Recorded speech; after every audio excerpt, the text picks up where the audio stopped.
Okay, I'm up in the front of the truck. I didn't film me getting into the truck. It was too much of a struggle. Listen to me groan, crawling over. I got a blanket that I crawled up on here to get up in here. A lot of groaning, moaning, and cussing to get all the way up in here. But we're up here in the front of the truck, and I got a leak up here somewhere.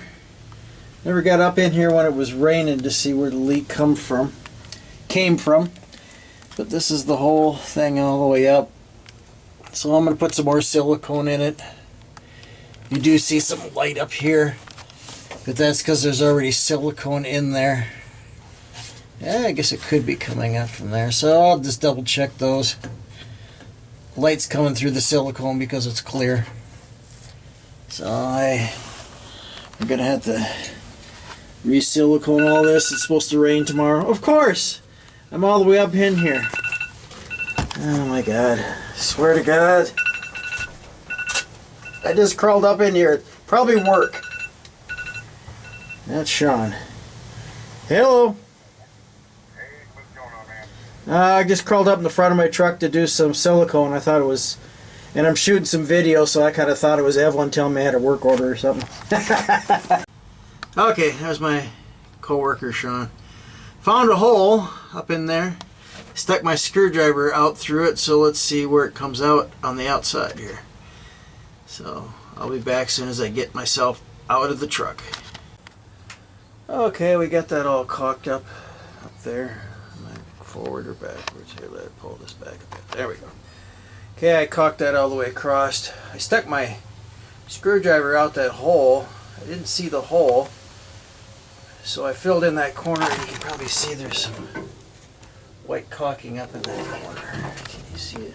Let's see here. There you go. You can see some of the white caulking. I just squirted it up in the hole there, and then it came out up front here. Walk around. See if I can get the sun up in here so I can't see the monitor. There it is. So it came out up here, and then I just filled this all up in there. There's a little lip above this here. So hopefully that's where the water was coming in. It wasn't a lot. Just a little bit up there. So we'll see. I mean, its topper doesn't quite fit this. It's probably off by an inch or so. So Dan and Scott kind of scooted it back, and it fits pretty good. I mean, it fits pretty good on as far as the lip and everything. It's just got to come back a little bit. It's not a big deal. Keeps most of the water out. That's all I care about. So I got the shocks in today. I actually got both of them in, so I thought I would crawl down underneath here with you and see how this shock's got a band on it. Probably the band will come off it. They come banded like this. Fits in the box better.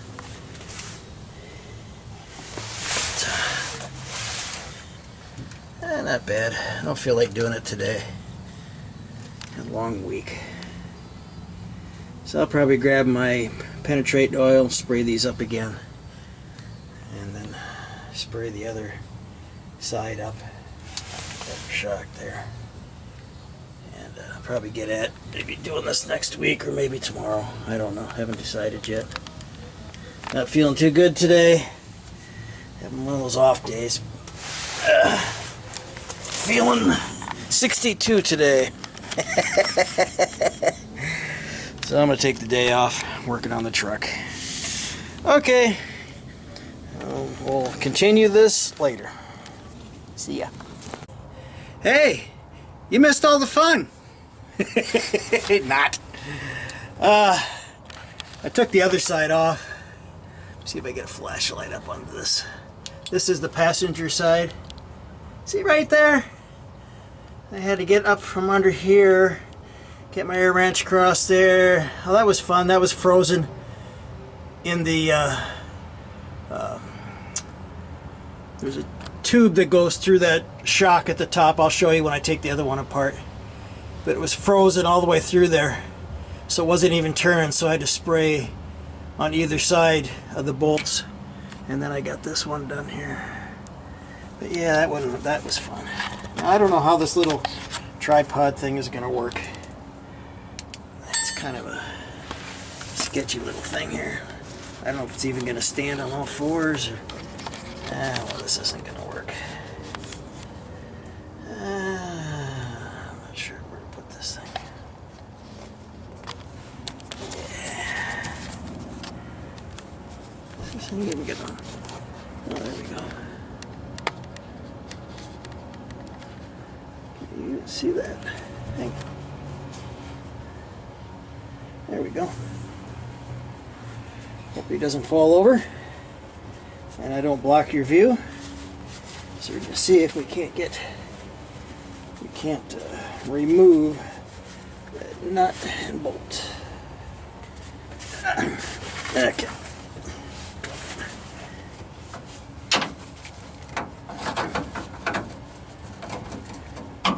There we go. Let's remove.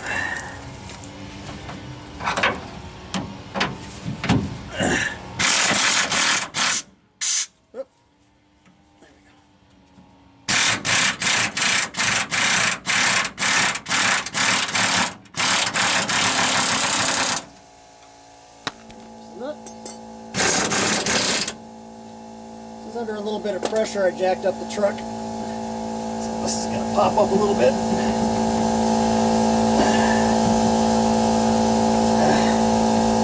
I have to get this bottom one out now. Oh, you fell over. Okay. Let's adjust you up here. Wait a minute. Back you up, back you up. The hands get dirty. Is that all? Okay. There we go. Alright. Here's the bottom one. Hopefully we don't knock you over this time.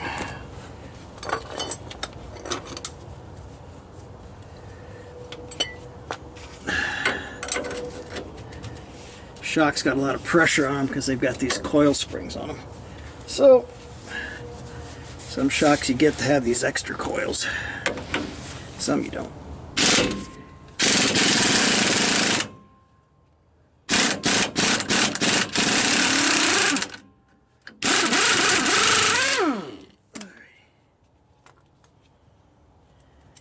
Put the bolt on that a little bit. And let's see if we can't knock it out. Put the bolt over the threads so you don't booger up the threads. And the hammer is right here. There we go.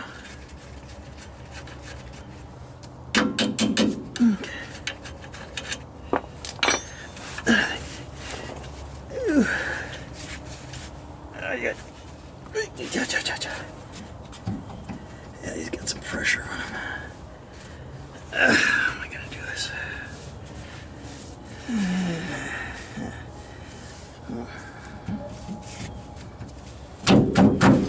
Okay.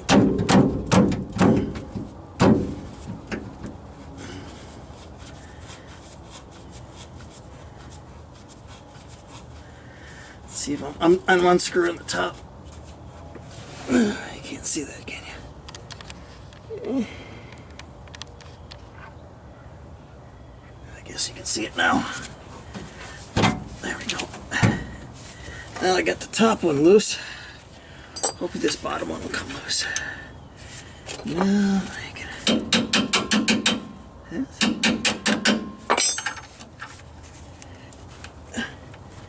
Come on, bugger.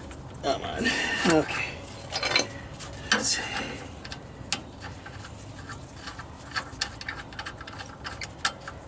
Well, if I had an open-end wrench, that would be a trick. There we go. It's coming. It's coming. Okay. Alright, let's see if the bottom comes out. Alright, move you back here. I don't know if you can see the shock or not. Okay, Gotta try to knock it out.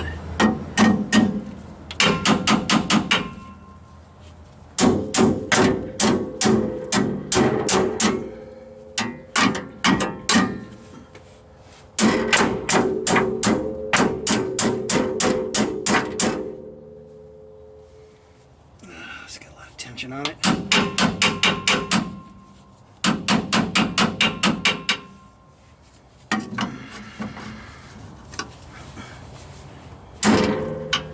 Okay, I'm gonna have to get a pry bar, so I'm gonna put you back up on top. You're gonna have to miss out on all the fun. Okay, I'll be back in a second. See ya.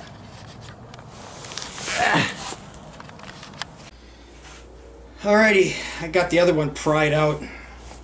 Put my gloves back on. So we have both shock absorbers here. You can see them. There we go. Got both shocks here. Here's the bolt that came out of the... It was frozen up in through the threads.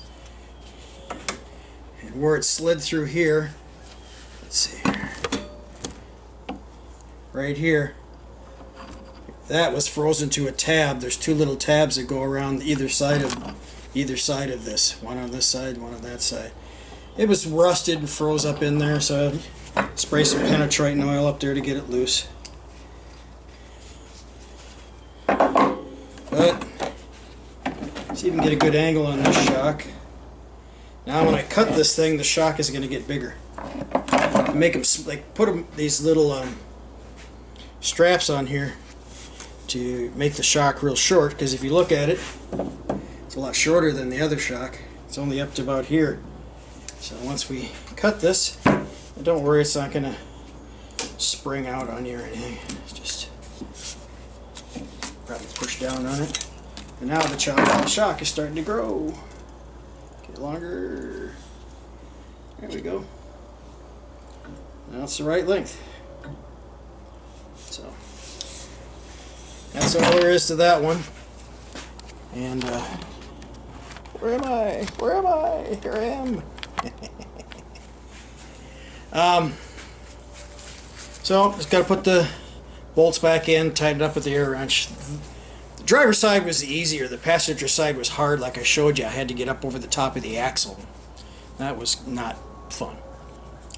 So hopefully in the next 10 minutes we'll have these all put back in and I'll be done and I can go up and eat. So alright, this is Rick. Catch you guys later on the next adventure of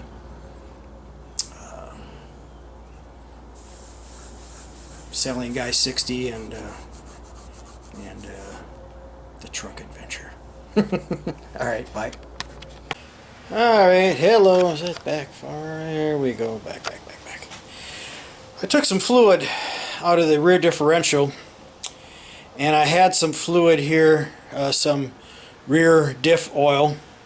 It's a 85-140 gear lubricant. And I took a sample out and I have some new stuff here. And I'll show you. I have a little bit left over from years ago when I did a drain for somebody, I can't remember, but there's a little bit in here. So I took and put some of the new stuff in here. And then I took a sample out of the truck rear differential here. So I'm going to set the camera up and we can go look at these side by side through the camera lens and see how good this is. Just because that rear differential cover is rusty doesn't mean that that fluid is old. Didn't seem like it was that bad. Yeah.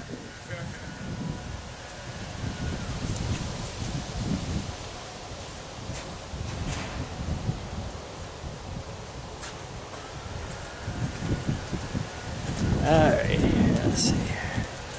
So there's the rear differential fluid. The new stuff is on the top, and the old stuff is on the bottom. I don't know if this thing is actually really doing much of a difference. It is a little bit older. You can tell it's a little bit darker. You can tell it's a little bit darker, but I don't think a lot. Believe me, I've taken some differential fluid out, and here, let me back this thing up so it'll. You see me now? I tell you what, sometimes it's just so dark in here. There we go. Got to get some light behind me. I've taken some stuff out. It's black. As this funnel. It's as black as this funnel. So you can't see anything through it. This is how dark some of the stuff is I've taken out. It's just completely black. So this, you can still see through it. It's not too bad. It's not bad. It's not as nice as the nice new shiny stuff, but heck, you could probably run this thing for 1,000 miles and it would look like this. I would say this thing is probably maybe halfway through its cycle there. It's still dark, but it's still good shape. I don't see it worth the time even changing it. I'd say it's got half of its life. So another 15,000 or another 3 oil changes. I'll take the diff off the back and put new fluid in it. And I'm going to go back with non-synthetic. Sometimes you put synthetic in something like this older engine. This engine's got 126,000, 27, something like that. I'd say 130,000. It's got some leaks here and there. You put synthetic in there. That synthetic is so thin. Not that it's not good, but it finds any kind of leak, any kind of bad gasket, it will leak out. So sometimes you're better off just to run older equipment to run with regular conventional oil. Just buy some good oil. Buy some Quaker State, Pennzoil, Valvoline, whatever, or whatever type of good oil that you can get out there to use in your vehicle. And then do your oil changes, every 4,000. Oil's a lot better than it used to be, so you can get away with it doing your oil change every 4,000 miles. So I'll go through about 3 more changes, and then I'm going to change the rear diff. But since I've got the diff off, I took some out, it was a little bit low. I'm going to top it off with some of this newer stuff and put the plug back in it, call it a day. So the only 2 things I have left on this is I still have a airbag light just came on. I had another issue where the check engine light came on, and it was a evaporator deal. I had it written down somewhere, 0446 or something like that. I got it written down on a piece of paper somewhere. And that was just that canister. It has a certain amount of pressure or vacuum in the gas tank. If it gets low, if you got the gas cap loose or whatever, it throws this crazy code. So I put my scanner on it. The scanner won't even download the ECM chip on my scanner. So I went to O'Reilly's. They put their scanner on there, cleared the code for me, told me what the code was. Everything worked fine. So I ordered another scanner just like my old one. We'll see if it's the scanner or maybe it's the truck. Now I went to my friend's '08 Escalade, plugged mine in, and it didn't even come on. Well, sometimes what you plug into it, if the wire isn't hot, or sometimes the fuse will pop. So maybe the fuse popped on his, I don't know. But I plugged my scanner into my OB something scanner into the Kia. It worked just fine. Didn't have any codes or anything. So works in the Kia. It worked on my Scion, my 2007 Scion I just sold. It worked in my Honda Pilot. I went in there to check some codes, see if I had any codes in there, just to try it out. It worked on those, but now it won't work on this '03. So it worked on an '04 and '07. I don't know. Maybe it needs to be updated or something. So we'll see when I get this new one whether it works, and then we'll see about whether I can find out what's wrong with the airbag. I'm going to have to go somewhere for somebody to pull up a code on that. O'Reilly's didn't have one, so I'm going to have to call around and find out somebody who does have one. And if I find out somebody who does will have one, I will put it on the video here so other people will be able to get theirs read for free. All right, so back to work. Lunch break is over. All right.